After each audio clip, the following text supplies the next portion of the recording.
بسم اللہ الرحمن الرحیم۔ السلام علیکم ورحمۃ اللہ وبرکاتہ۔ زہریلے جانور اور نظر بد سے بچنے کی دعا۔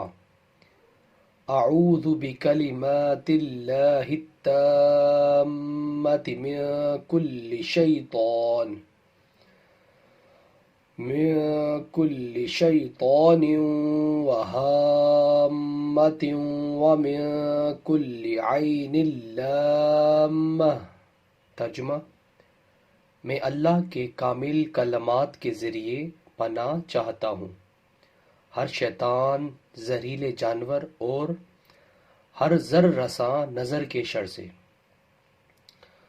ویورز، ہمیں بھی چاہیے کہ ہم اس دعا کو پڑھ لیا کریں، نظر بد سے بچنے کی دعا ہے۔ ویڈیو کو شیئر کریں اور اس طرح کی اسلامک ویڈیو کے لیے میرے چینل کو سبسکرائب کرنا مت بھولیے۔ جزاک اللہ۔ السلام علیکم ورحمۃ اللہ وبرکاتہ۔